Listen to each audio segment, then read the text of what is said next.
Imaginemos que abrimos el celular y en un minuto en portales, en redes sociales, vemos una guerra, un meme, un tutorial, una noticia falsa, un anuncio.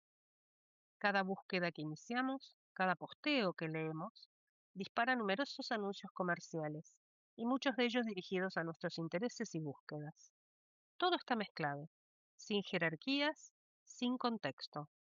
Bueno, bienvenidos a la posmodernidad. ¿Cuándo comienza la posmodernidad? No hay consenso. Para los filósofos, se sitúa entre los años 60 y 70, con las ideas y las teorías de Jean-François Lyotard o de Jürgen Habermas o del Círculo de Viena. Los historiadores las vinculan con procesos más amplios como la Guerra Fría, la globalización o los movimientos contraculturales de los años 60 y 70. Incluso hay algunos historiadores que marcan un hito claro, la caída del muro de Berlín en 1989, a la que interpretan como el fin de las ideologías.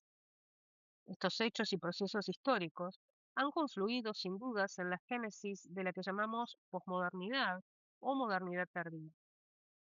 Con mayor consenso, los historiadores señalan dos grandes espacios temporales para este origen. La década del 60 a los años 80, con el inicio de los cuestionamientos que buscan derribar los valores de Occidente, y los años 80 en adelante, con la pregnancia del desarrollo tecnológico y de la globalización. ¿Qué es lo que caracteriza a la posmodernidad? Bueno, en principio hay que aclarar que este listado que hemos construido es didáctico, porque condensar las notas posmodernas es una tarea bien compleja. Todo está interconectado y funciona como un rizoma, está en continua apertura. Vamos a señalar algunos grandes rasgos que luego profundizaremos en otros videos. La crisis de los grandes relatos, también denominada crisis de los paradigmas. La posmodernidad desconfía de las narrativas totalizantes que pretenden explicar la realidad. Esto propicia también, y está propiciado a su vez, por el relativismo epistemológico y moral, la concepción de que no existe una verdad universal válida para todos. Debilita, además, la idea de criterios objetivos compartidos y genera un desencanto. En realidad, esta también es una cualidad de la posmodernidad, un desencanto con los valores modernos que habían prometido la emancipación, el progreso, la libertad y la igualdad, pero que produjeron guerras, totalitarismos, desigualdad y tecnocracia.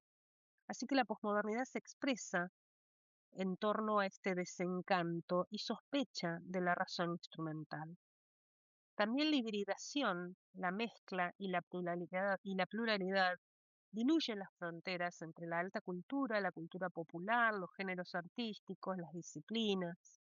La mezcla, el collage, se vuelven formas legítimas de creación potenciadas por el desarrollo de la inteligencia artificial.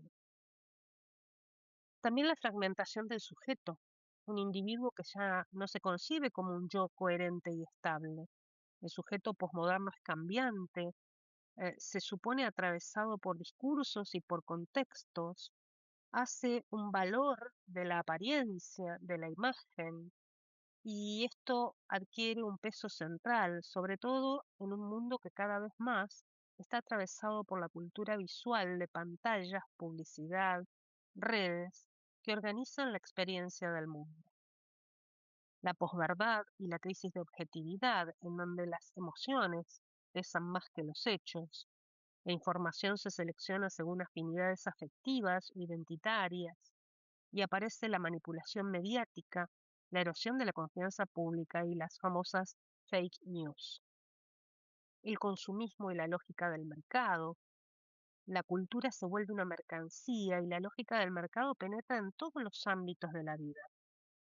Esto fomentado además por la aceleración de la globalización y la hiperconectividad. El mundo se vuelve simultáneo, interdependiente, acelerado, las distancias se acortan, pero se agrandan las desigualdades y la sensación de inestabilidad e incertidumbre. Y finalmente, la tecnocultura, dependiente de la digitalización. La tecnología ha dejado de ser un instrumento y pasa a ser un entorno, un hábitat, La identidad, la comunicación y la percepción se reconfiguran por esta mediación digital. De tal modo, estamos atravesados por grandes procesos cuyas consecuencias son amplísimas e imbricadas entre sí. Vivimos en un mundo digitalizado que reorganiza nuestra percepción y nuestras relaciones, pero esta transformación que produce no es solo cultural, también es productiva. La llamada cuarta revolución industrial, para algunos economistas la quinta, considerando los alcances de la inteligencia artificial, redefine el trabajo, la economía y pone en riesgo hasta la propia identidad humana. Esto sucede en un planeta en el que predomina la urbanización acelerada, uno de los rasgos más visibles del cambio de época. Por otra parte, la globalización interconecta al planeta en tiempo real, haciendo que lo que ocurre en un punto del mundo impacte inmediatamente en todos los demás, de tal modo que vivimos en una aldea global, una red donde culturas, economías y tecnologías se entrelazan como si formaran una única comunidad planetaria. Esto trae consecuencias ambientales, la crisis ecológica, la acción antrópica que acelera procesos propios de la naturaleza en el planeta, y la crisis de los paradigmas, la noción de que no existen relatos totalizadores ni valores universales. De todos estos procesos profundizaremos algunos a través de presentaciones digitales siguientes.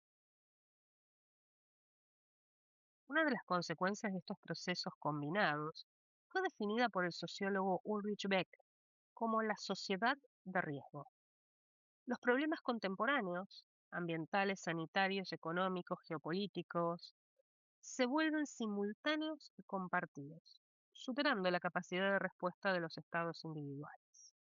Esta interdependencia genera una vulnerabilidad sistemática, una sensación extendida de incertidumbre global. Con ella, una profunda crisis de sentido.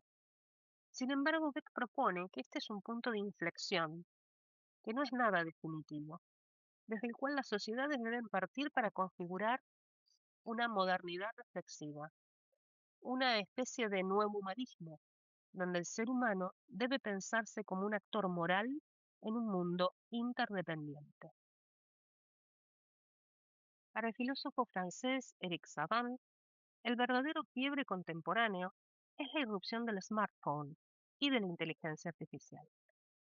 Sostiene frente a otras posturas que la tecnología actual nos desposee, es decir, la humanidad vive un proceso de pérdida progresiva de capacidades humanas fundamentales.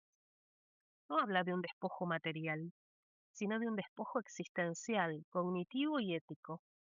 Los dispositivos reorganizan nuestra percepción, nuestras relaciones y nuestra identidad. Y ya no se trata solo de relativismo cultural, sino de una transformación antropológica. Vivimos en un entorno donde la información nos precede, nos guía y en muchos casos nos condiciona. Los sistemas digitales anticipan decisiones, rutas, compras, diagnósticos, evaluaciones, y al delegar en algoritmos, el sujeto pierde la práctica del discernimiento, por lo que la experiencia humana se vuelve guiada y no elegida.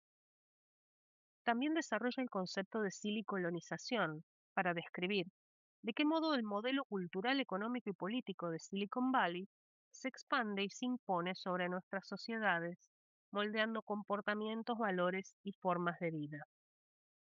No es solo tecnología, dice Saban, es una colonización simbólica y existencial que exporta una visión del mundo basada en eficiencia, optimización, automatización y solución técnica de todos los problemas.